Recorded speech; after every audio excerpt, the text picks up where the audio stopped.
Welcome back to Thailand Chitchat. Today we're going to be talking about care for the elderly in Thailand. What's involved in it, what options you have, what you should be considering, whether it's on a retirement basis or even caring for elderly parents who you want to bring to Thailand.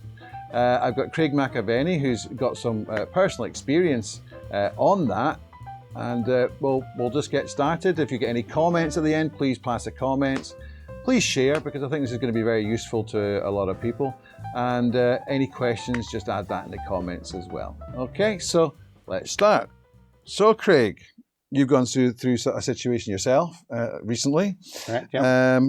Who should be considering this option of maybe bringing their parents, on the basis of bringing elderly parents, or possibly even retirement on the idea that all of us are going to be a little bit needing some care at some point, yeah? Yeah, for sure. I mean, it's a little bit ironic, this, actually, because actually if you turn the clock back 4 or 5 years, I was involved in discussions about this this very situation, about, the ageing population that you have in the UK, the cost of care, arguably the quality of care over there, and indeed Jersey, where I'm from, doesn't stack up, quite frankly. And most people you speak to have a similar experience. Here you have a country, Thailand, where, as we know, you have this reverence for the older generation.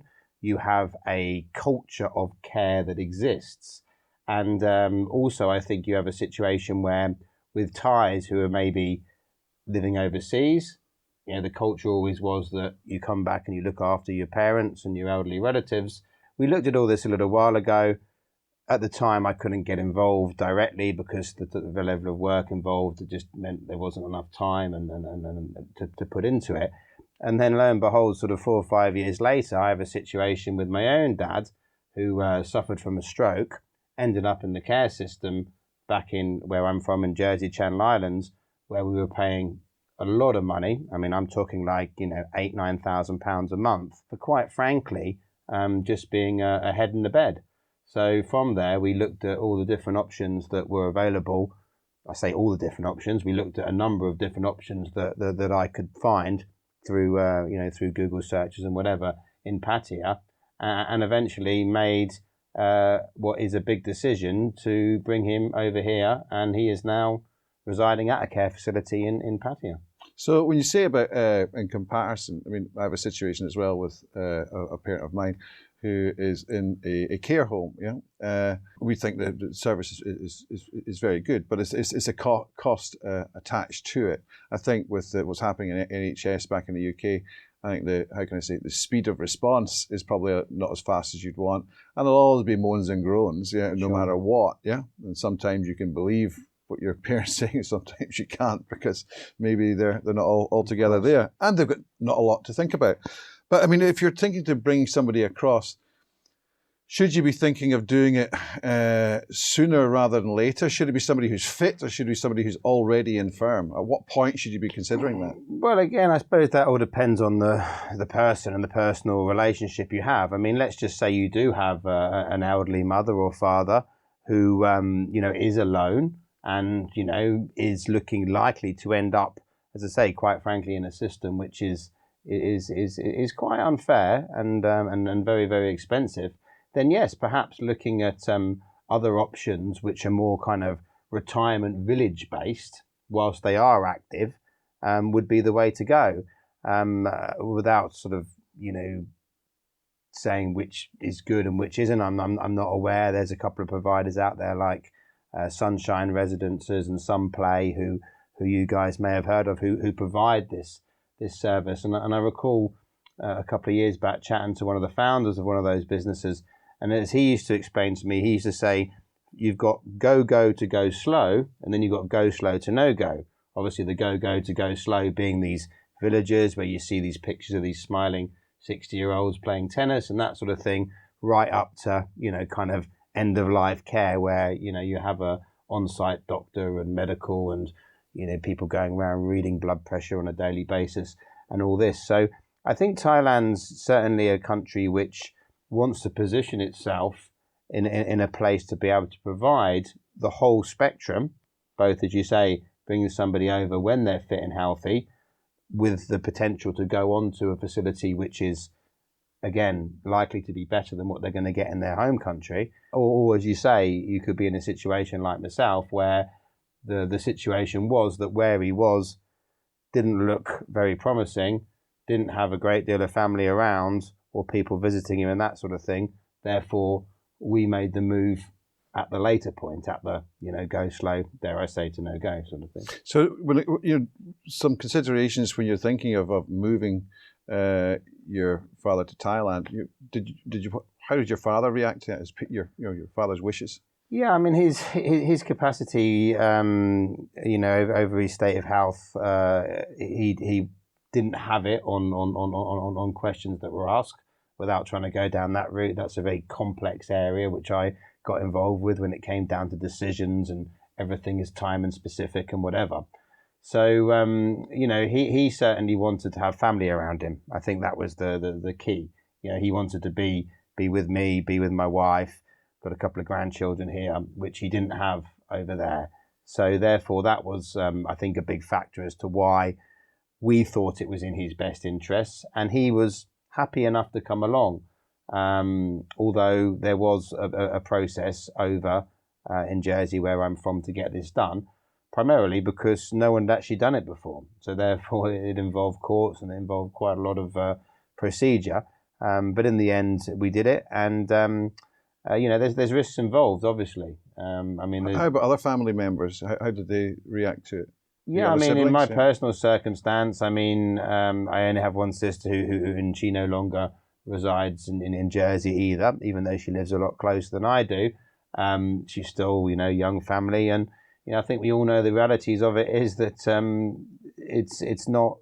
It can become a bit of a pain, having this go on. So yeah, I think family members were more than happy for myself and my family to take that responsibility on. Okay, and with all that, obviously, you're having to deal with assets and things like that. Would you need to get that power of attorney to help him go and do that before you're going, that kind of thing? Well, again, without sort of trying to give legal advice, anybody that's out there that does have elderly relatives, having some kind of lasting power of attorney, or indeed giving assets away, which is another topic for another day. If your family's a comfortable one who trust each other and whatever, is something that needs to be in place in your home resident country. But how anything stands up here is difficult to know. I've been told that the power of attorneys are not, a normal sort of form. I haven't done anything insofar as having the powers of attorney that I have that have been put in place from Jersey. And I was lucky that actually I had that in place before this situation happened. How it stands up over here. But from a banking point of view and that sort of thing, obviously with everything being overseas still, yes, I have full control over that. And yeah, that's definitely something that should be considered if you have elderly relatives, because as a stroke happens for somebody in their late 70s, early 80s, it's like that. Literally, one day they're fine, the next day they're not, and then once that happens and the capacity is no longer there to be able to make those decisions, then it just makes everything a lot more drawn out. Often lawyers are involved. You're already getting hit with higher costs on the cost of care and all the other aspects that go with it. And it just mounts up and up and up. So certainly, planning for those types of things, regardless of whether you have any intention of bringing your elderly mother or your elderly father out to Thailand, having that in place in your home country is something that everyone should do, full stop. Yeah. And what about, in general, from the care point of view, the comparative costs? I know within the UK, you're talking about £7,500 basically per month, roundabout, for that care, and within the UK, it changes obviously. So don't take this as advice.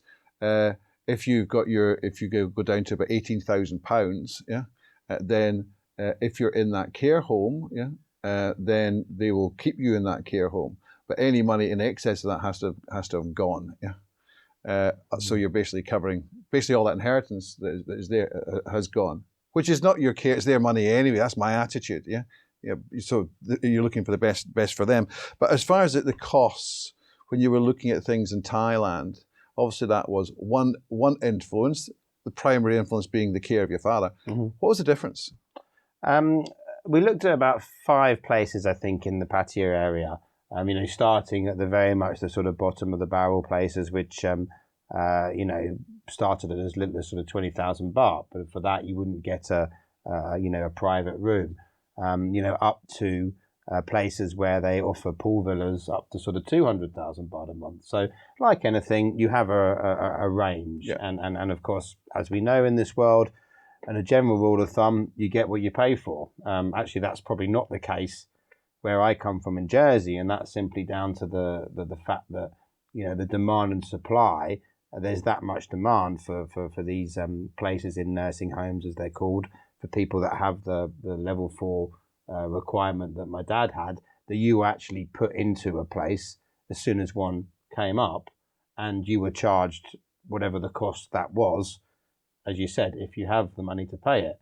It is quite toxic in a way that if you don't have the money and the person could be in the room next to you and they're paying nothing and you're paying, as you say, not £1,000 or £2,000 a month, £8,000 or £9,000 a month for exactly the same that somebody's getting getting exactly the same treatment for nothing. Of course, coming into Thailand, it's 100% private. Of course, there's no assessment, means assessment or anything along those lines. Everything is a cost. But yeah, for a decent room in the place where my dad is at the moment, the cost of the room is works out about 85,000 a month. So again, in sterling that includes 24-hour care. No, the carers are on top of that. So that's just for the room, and then a carer costs in the region of 30,000 a month. So it depends on. If you want 24-hour food, care, that includes it. Yeah, it includes the food, and it includes it does include the carers coming and getting you out of bed and that sort of thing. But then depending on what level of care, obviously the resident needs, then it can go up another 60,000. But even when you're talking at the highest level of care. And this is one of the main reasons as well why we made this decision to bring my dad here, was because you were talking about a ward in Jersey where there was 5 carers for 30 people, and here we were talking about getting 1 or possibly 2 full-time carers, which in sterling terms is another £750 a month. If it's 2,000 for the room, let's just say £3,000 a month, where you are getting pretty much that full-time care, in comparison to £8,000 a month, where you're getting, 1 carer for every 5 or 6 people. So, you're looking at both sides of the coin. You're looking at the level of care you're getting, the capacity for Thailand to be able to deliver that care at around about a third of the price.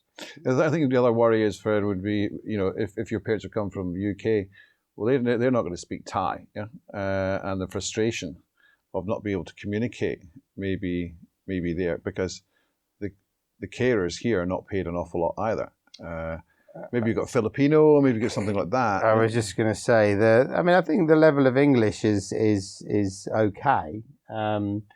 It's certainly, and this may sound quite kind of crude and to the point of saying this, but I think if you're going to make this move, it's because you want your family to be with you and you want to visit them regularly. Mm-hmm. It's not like, people that just handing them off, chuck their elderly relatives into a care home and let it get on with it. Although I have heard stories along those lines as well. Yeah, possibly. And again, as you know, with elderly people and different states of mind, there's that many different variables and different situations. And, again, this may sound a rather crude thing to say, but there's not a huge amount of English that are working in care homes in the UK. Okay. All right. What about the other considerations you're going to have is, if you're elderly parents, you're not going to have local insurance. We were discussing earlier on, would you be able to get travel insurance for the first 3 months? Yeah. When they're over, which would cost a lot of money anyway. But ongoing, you've got these hospital costs, yeah. Risk, yeah. That was always a risk in the back of my mind, and obviously there's so much irony there, given the fact that I run a health insurance brokerage, knowing full well that with my dad's state of health that he was uninsurable. So that is a big risk. There's no doubt about it, and something he's considering. That said, if your elderly parent is still in good health, and you spoke at the beginning about bringing them over at that stage, then yes, there's a possibility of getting them some insurance. Yes, it's going to be expensive, but of course, again, it's all about weighing up whether that expense is factored in, given the £3,000 or £4,000 a month you're saving on your accommodation and your care as a whole. Then maybe you can get an insurance. In my situation, it wasn't, and it did bother me that was a risk. And unfortunately, he did get sick, and that has cost more. But I think when you are looking at the costs again, God willing he lives for a decent period of time, then you will still be paying less over a 2-year period, even though you may get front loaded with the costs, especially if you need assisted travel and that type of thing as well. Okay. And what about things like the hospital? I mean, maybe somebody has a condition, and obviously maybe they need specialist advice or whatever it is. Selecting the right hospital, because if you go to the big expat hospitals, you have massive bills where you could probably get the same level of service from another one. Like the big one I hear from Paria, and I'm not from Paria, is going to Sriracha Hospital, as opposed to Bangkok Hospital or Bangkok Paria Hospital or one of the large ones. Yeah, sure. I mean that kind of pans out throughout healthcare system in Thailand as a whole. I mean, you have the top hospitals, if you like, the BDMS group, Bangkok Dusit Medical Services, which own Bangkok Pattaya and a number of other hospitals. There's no denying that they provide an excellent level of care. But like a lot of things, there's a cost that comes with that. And as you say, if you're uninsured, then that's a problem. Then you have the next rung, if you like, of hospitals, which are often linked to Social Security. And there's a couple down in Sriracha, which are, in that bracket, and Payatai being one, which again is a private hospital, but also deals with people that have, Thai Social Security, and you're going to get a cost base which is going to be not the cheapest, but also not, Bangkok Pattaya level. And then, of course, you have the third tier, which again is more public hospitals, which, can be an option in certain circumstances. Things like checkups and things like that, Yeah, I mean, I think you can still make appointments and that type of thing, and pay to use these hospitals, which come at a lower price. But as you said, I don't want to sort of sit here and say one hospital is necessarily better than the other, because I mean that's not true. I think the message is plan. Understanding your options, I think, is important. But again, as we're coming across now, of course, it's almost impossible for someone to give you a quote and tell you how much something's going to cost, because as with all medical treatment, the patient's condition changes. You're never sure how quickly they're going to recover, and so it's not something they can do. And again, with a little plug here, obviously, again, this feeds into the idea of making sure you do have insurance for yourself, and if you are an expat living here and you plan to spend the rest of your days here, make sure that you've got that in place. And coming back to the topic in hand here, if you are bringing an elderly relative over, as I say, they're not all uninsurable. I was just unfortunate in my situation that's where my dad was. So insurance is very, very important, because then you can, as you say, utilise the best hospitals without I think the insurance I've got, if you stay with it, of course the cost is going to go up to 90, but most it cuts off at 70. Is that right? In health insurance?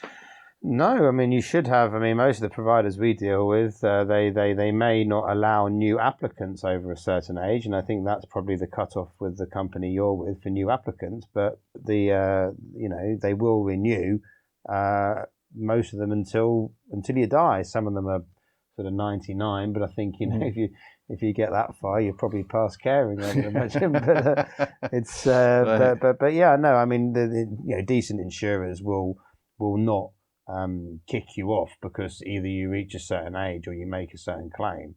The insurance happens, the underwriting happens at the point of application, And yeah, there are a few options there for people in their 70s, even if they don't have insurance already, or as you say, moving somebody over from the UK that would need it.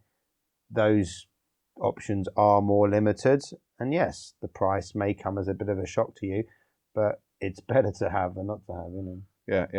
One operation could cover the cost for a couple of years. Yeah. Oh, I mean, Okay. And as I say, it's about having that comfort of you know, maybe not necessarily having to overthink the costs of the hospitals. You know, you can just go to the Bangkok Patty, you can go to Bummingrad, you can go to, you know, whichever ones are the top ones is near and convenient and quick. As an overview, the level of healthcare in Thailand, I think, is phenomenal. Yeah, I think it is good. And certainly, I agree. You know, compared to something like an NHS, I tell potential customers who use the excuse that they'll go back home if they get a cancer or something like that. I actually genuinely believe you've got a 5 to 10 times better chance of surviving a cancer through the private healthcare system over here than you would have, you know, using an overstretched NHS. And also, I think there's another sort of an aside is that as you get older, you get a bit stiffer, and being in a hotter weather than back in the UK, you don't get, you know, back in, people go like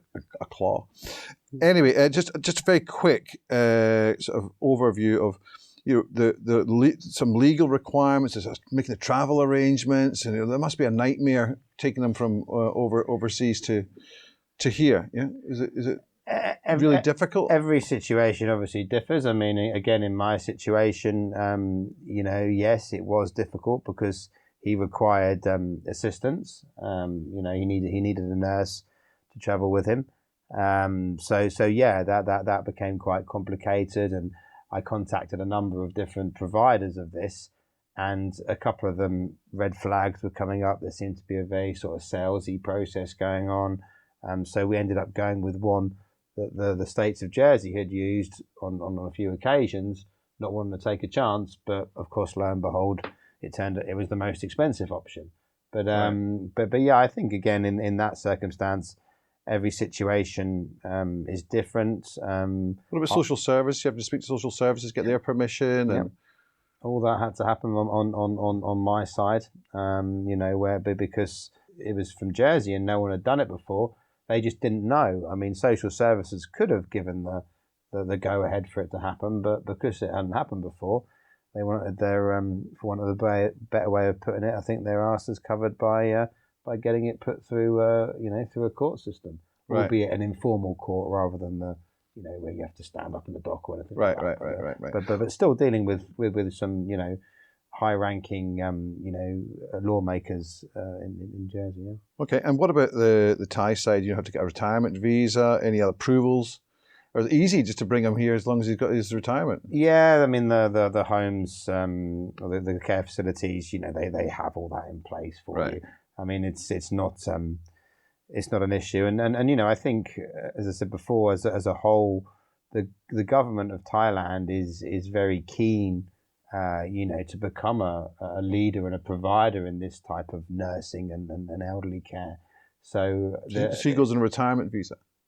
Just a simple retirement visa, yeah. So that means he still has to have that 800,000 in the bank staying there. Yeah. You put the 800,000 in the bank, yeah. When you get the extension of stay, the same as any retirees. But as I say, with the, you know, not being able to necessarily, if he's not well, not being able to appear in person. So far, we haven't had any problems, and as I say, the people in the care facilities at the moment, the majority of them seem to be Westerners and foreigners. So I can only assume that, you know, the process for people that are coming over here for this care, at the moment it's just a retirement visa, but it seems to be something which is done just through the normal channels. I mean, it may be that in the future they bring in a specific visa for us, you know, because I know that, as I say, when I looked into getting involved in this business 5 or 6 years ago, at the time, and I can't, you know, say for sure whether it's still the same now, but at the time, they were offering lots of incentives, the Thai government, you know, for instance, like foreign companies could own the land, you could import any kind of equipment you needed duty free. So it was very much something that they were looking to pursue. So on that front, on the Thai side of things, I think they're prepared to make things as easy as possible. Though, of course, like everything, you know, obviously do your research, because every now and again, as you know, in this wonderful country, there is something which doesn't quite pan out. Okay. You know. Is there any sort of service companies that you're aware of that can assist you through the process from, in our case, UK, to Thailand? Yeah, sure. I mean, feel free to get in touch if you want those names. I'd rather not kind of mention the names now, but the company we used, whilst it was at the higher end of those that I'd checked out on the cost basis, I cannot for 1 second fault the care and the way that it was done. I mean, they do call it a mission, and it is literally that. Right. And again, I had added complications that I was coming from Jersey, and we had to get to Birmingham, and so on and so forth. But certainly, if you need some assisted, somebody's in a bad way, where they need somebody assisting them, then yeah, I know of a company who I've used and who I would wholly recommend. They help with not in the legal process. That's just on the travel side, yeah. That's the travel side, yeah, right. yeah. So they're monitoring him. But there's no company will sort of organise it. Look at your circumstances. Say this is the home you should look at. This one. This is the paperwork. This is what you're going to do at home in the UK. Not yet, but I mean, it did cross my mind. Okay, obviously, about, you got the experience about setting a business up doing that, because I do actually believe that the potential for this is very, very big. And as you say, I mean, there could well be somebody out there doing it. I just haven't come across them yet. Okay. So I think in conclusion, we're finding that the services are here in Thailand, and it is certainly something worthwhile looking at. Do you have any final message you want to give? I think the services are here. Again, without naming names, my own personal experience hasn't quite panned out exactly how I hoped, but then at the same time, I certainly believe it's a step in the right direction, and certainly care facilities, as it grows as an industry, as a sector, and quite possibly there are more options out there now that I haven't discovered, then I definitely think it's worth looking into, because, as I say, it's certainly the system that was available to my dad, having been a taxpayer and a resident in Jersey for best part of 55 years, I think. It was quite sickening to see that not only is there zero kind of government support when you needed it at this point, but it's taking away 8, 9, even £10,000 of his hard-earned money a month. Yeah. Well, it's different circumstances, different countries. So, listen, thank you very much for this, your insight. Thank you very much for watching. I hope you all found this very interesting. If you have any questions, put them through. Obviously, we're not claiming to be experts in anything. We're just sharing our knowledge. And if there is somebody out there that is providing these services, maybe send some information through to us through the comment section. And let's see where we can take that from there. We'll have the regular reports coming up. And thank you very much for watching. Please like, share, comment. Speak to you later. Thanks very much. Bye-bye. Thank you.